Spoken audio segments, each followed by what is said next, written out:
Good afternoon. Today I'm going to be reviewing the Pagani Design PD-1692 V2. This watch is available from Pagani Design official store on AliExpress for €110. So what's different with the V2? Well, I previously reviewed the V1. The V2 has a new case. As you can see, this has crown guards as per the current Rolex Air King, which this is an homage to. The other difference is the V2 has different end links and a different bracelet. The end links in the V2 are thicker in order to fit the profile of the V2 case with the crown guards. But everything else with regards to the PD-1692 is the same as the V1. So firstly, let's look at the box that the watch comes in, and then I'll talk you through the other items one gets with the piece. So the watch comes in this cardboard watch box, and the watch sits inside on a piece of foam inside a foam cutout panel in the base, as one would expect. Although basic, it does suffice in protecting the watch in shipping from any damage, and I think it's perfectly acceptable to use a basic cardboard watch box, bearing in mind this is a low tier price point piece at only €110.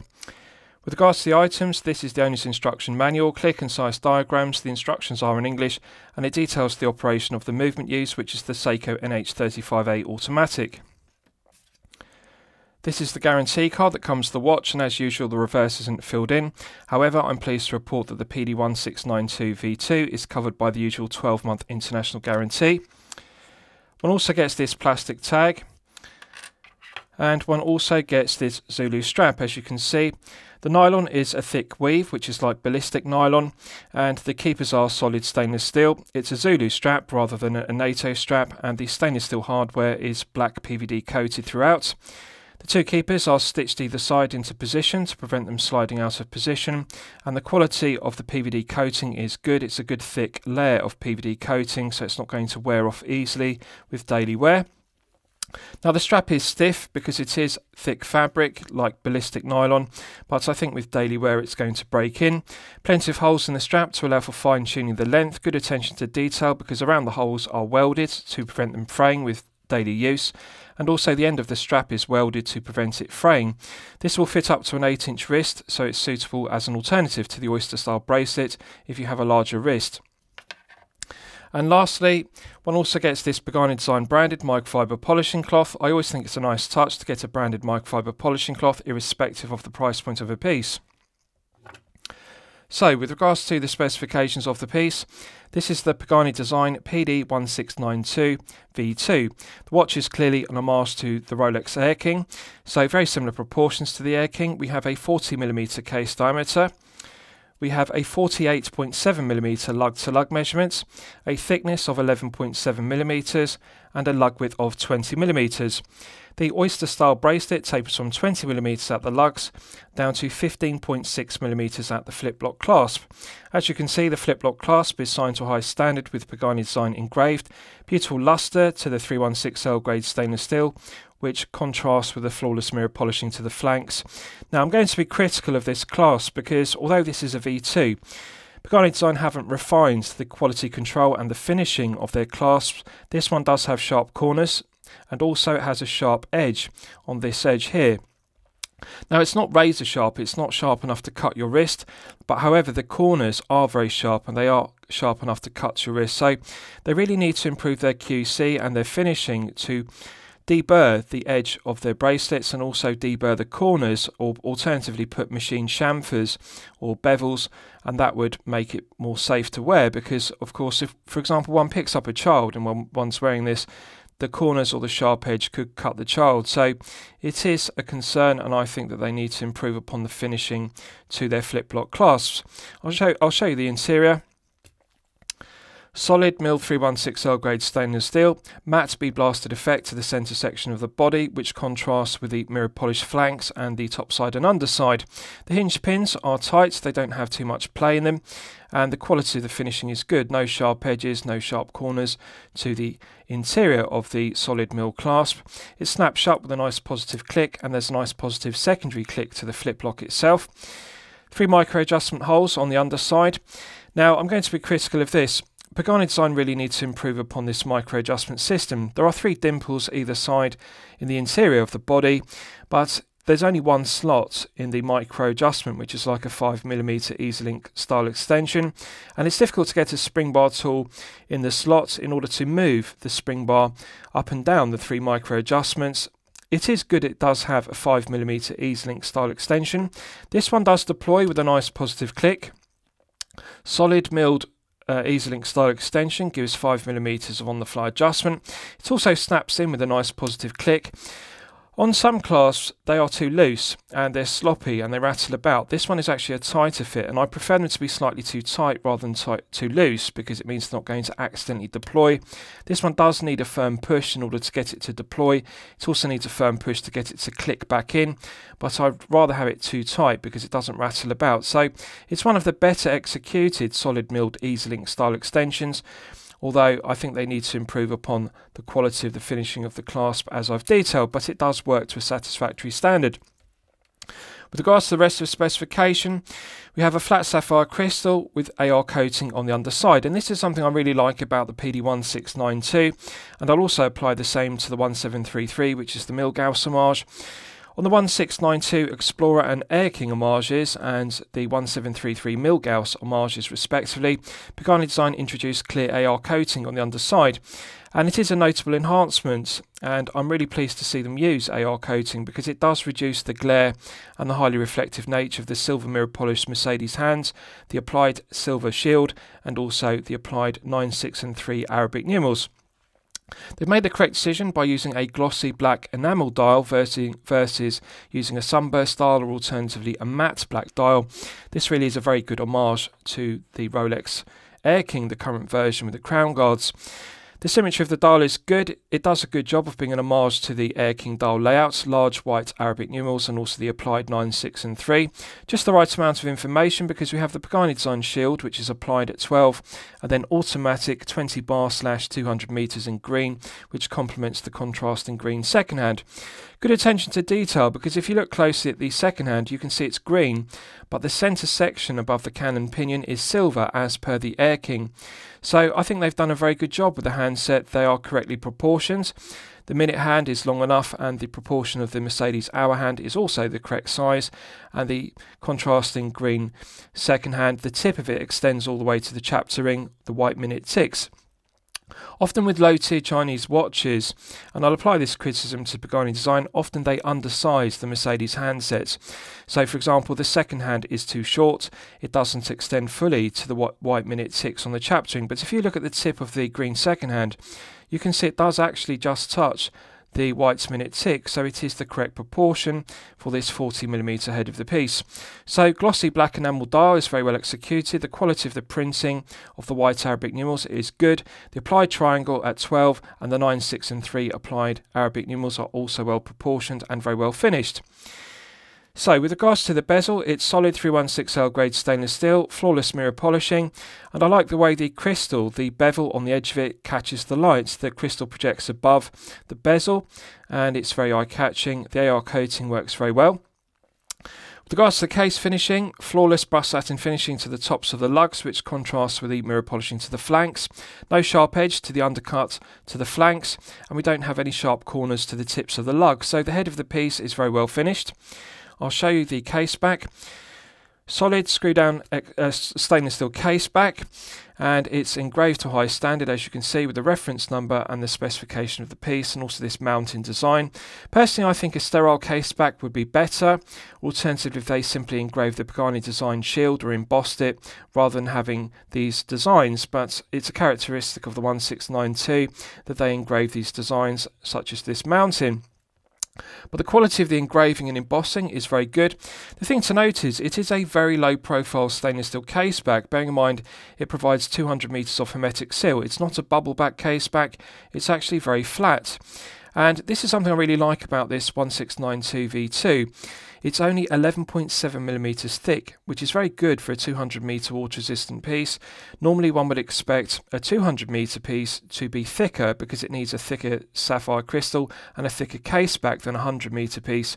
But this is very flat and low profile, and it sits very close to the wrist. Nice curved undercut to the case which wraps around the wrist. So the case shape of this new 1692 version, the V2, is actually very good. The undercut to the case and the slab size to the flanks are very similar to the 1661. It does look in proportions like a 1661 case, and the crown guards have a similar profile, although they're not as squared off. They're more tapered and pointed than the 1661. So they haven't just used a 1661 case and put a smooth bezel on it. This is a completely new case because the crown guards are different to the 1661. They're more pointed.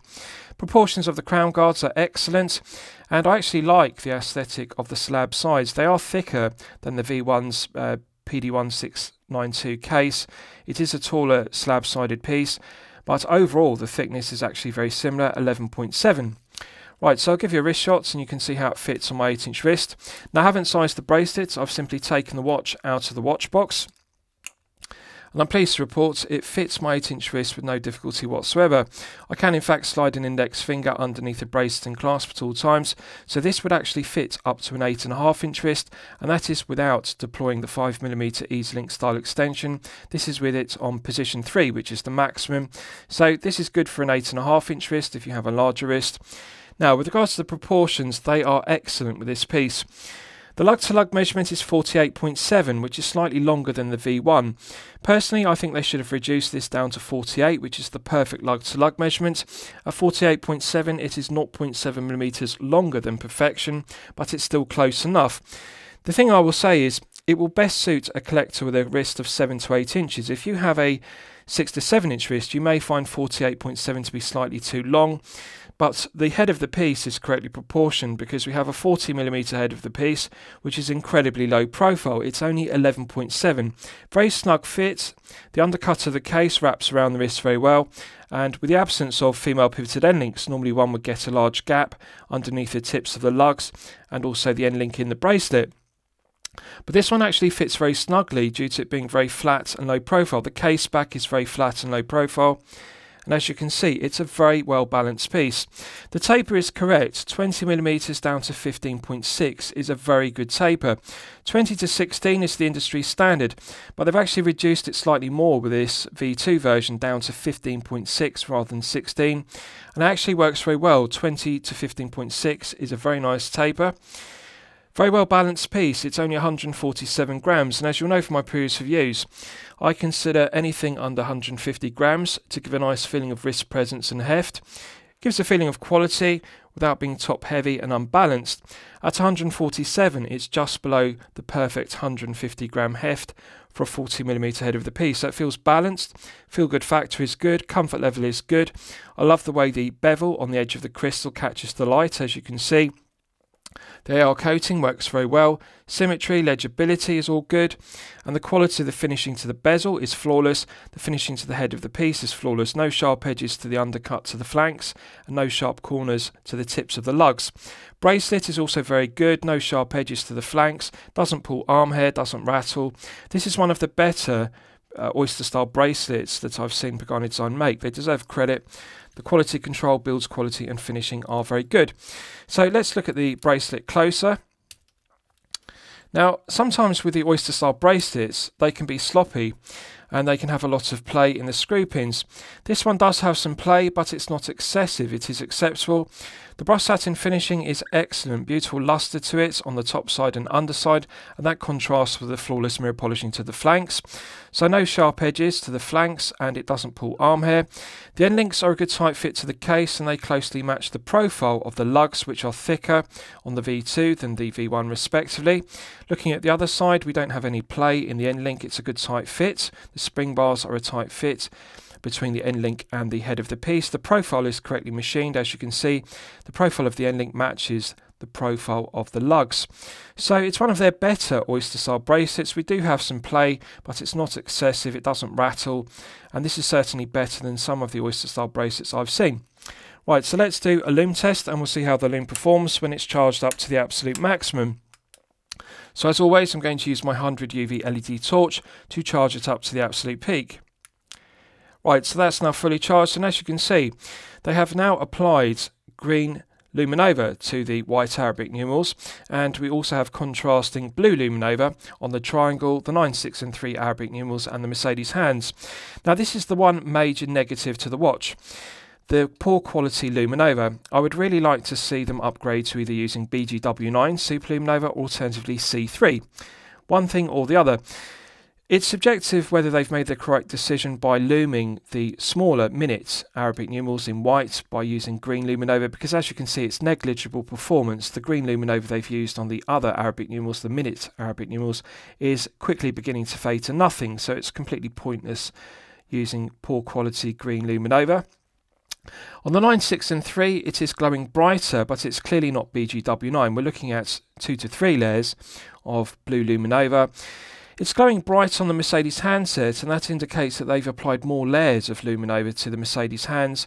I think we're looking at 5 to 6 layers on the Mercedes hands, but on the triangle at 12 o'clock and the 9, 6 and 3 Arabic numerals, we're looking at 2 to 3 layers, because you can see the colour tone mismatch.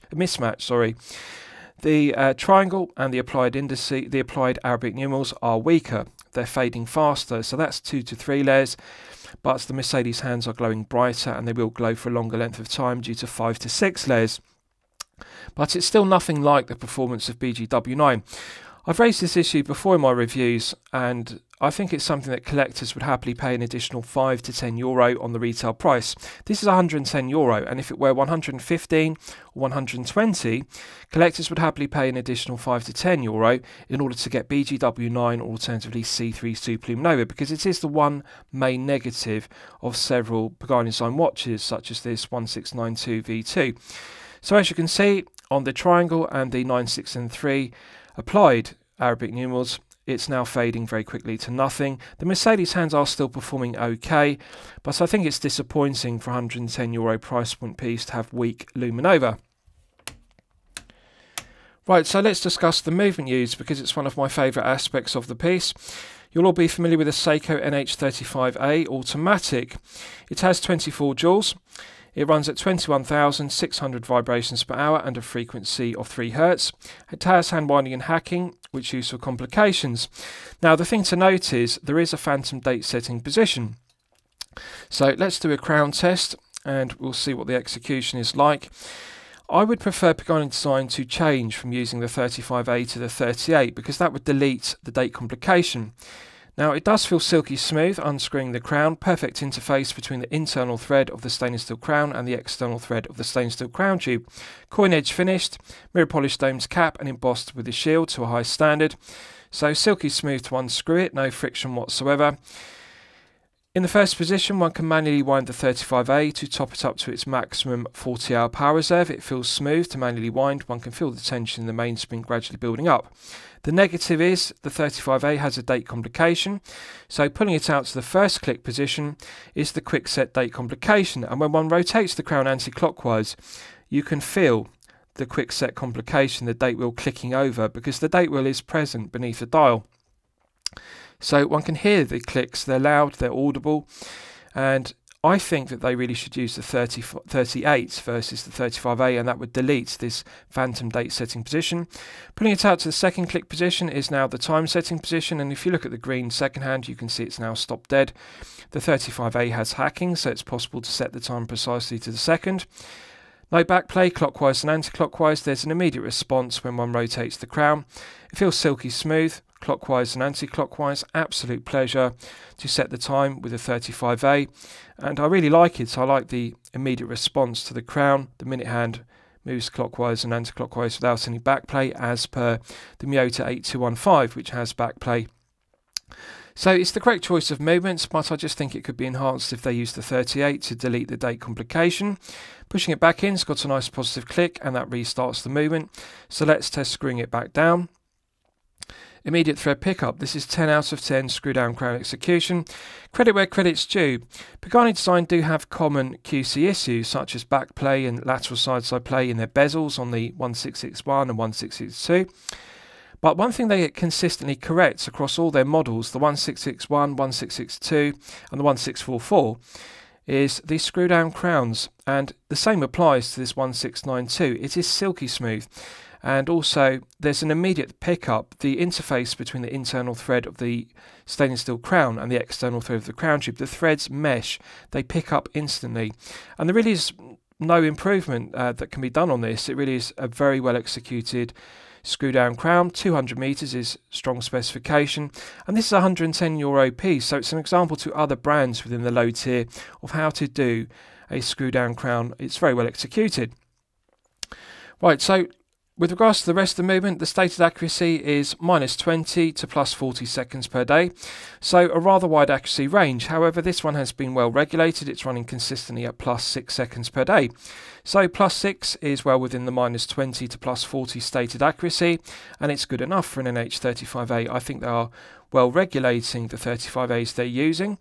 So 40-hour power reserve is perfectly acceptable. Hand winding and hacking is also very good. The only negative really is the phantom date setting position, because the date wheel is present and the date complication is present. The 38 would delete it.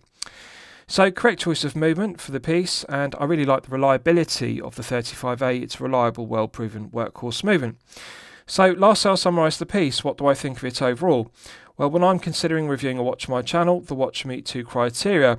It should be both excellent quality and excellent value at the respective price point. So the current price of this V2 is €110. Yes, I consider it to be excellent quality, and yes, I consider it to be excellent value at €110. This is the best Rolex Air King Homage money can buy. There is nothing else that can compete with it at €110. It is a very well made piece. The quality control, build quality and finishing and materials are all outstanding. 200 meters is strong specification. NH35A is a good choice. And there are some QC issues and some build quality issues with regards to specification. The weak Luminova is the one major negative, and the only other real negative is the sharp corners on the clasp and also the sharp edge on the clasp, which needs to be refined. There needs to be more improvement with regards to the quality control and finishing on their clasps, and I would like to see them upgrade to C3 or BGW9 Super Luminova.